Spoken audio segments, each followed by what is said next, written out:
তো হ্যালো বন্ধুরা, তো দেখো শরীরটা তো ভালো না, প্রচণ্ড পরিশ্রম হয়ে গেছে, জ্বালান ভেঙে এসছি আরও। তো ঠাকুরের প্রসাদ খাচ্ছি দেখো।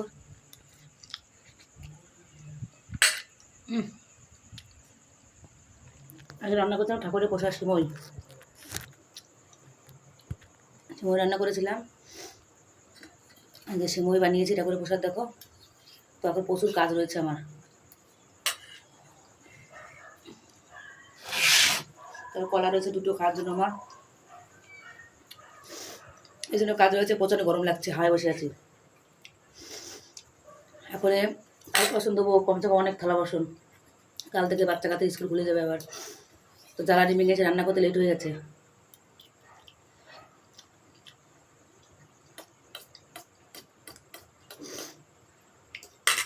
তারপরে তরু নিয়ে এসছে, ধুন্দল, এগুলো ভাজা করবো আর ভাত রান্না করবো। আর একটা কচু নিয়ে এসছে দেখো, যে কচু, ভালো বড় কচু, এটা কালকে সকালবেলা রান্না করবো তরকারি। কালকে আবার সকালবেলা 5:30টার সময় ঘুমের থেকে উঠতে হবে আমাকে।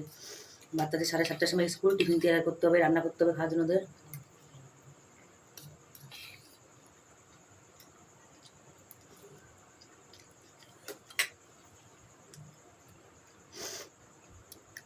তোমরা কে কে খাবে ঠাকুরের প্রসাদ? সিমই চলে আসে আমাদের বাড়িতে।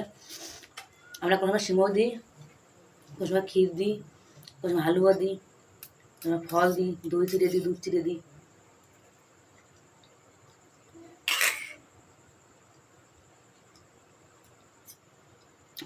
যখন যখন আমার একটু অসুবিধা হয় তখন মেয়েটা পুজো দিয়ে দেয়, তখন বেশিরভাগ দুধ চিড়ে, দই চিড়ে দেওয়া হয়।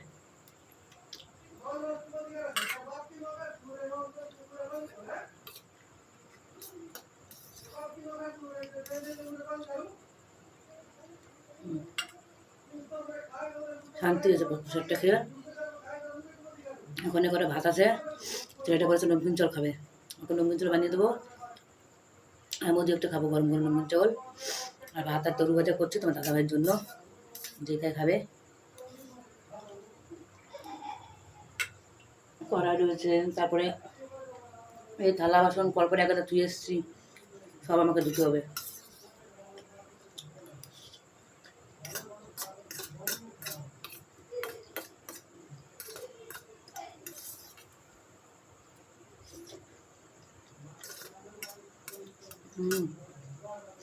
ঠাকুরের প্রসাদ তো শান্তি পাওয়া যায়,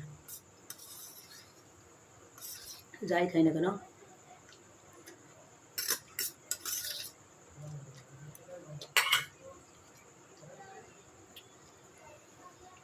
বাইরের জায়গা তো গরম, গরমে থাকা যায় না, রাজস্থানে তো গরম। চামচ সকালবেলা কতগুলো ধুয়েছি, সব তো প্রসাদ খেয়ে, তারপরে এমনি গোল টোল গুলায় টুলায় খেয়ে টেয়ে সব চামচ এটি হয়ে গেছে। এবারে 12-13টা চামচ সব ধুতে হবে এখন। তো আমি কাঁটা চামচে খাচ্ছি, চামচ ছিল না।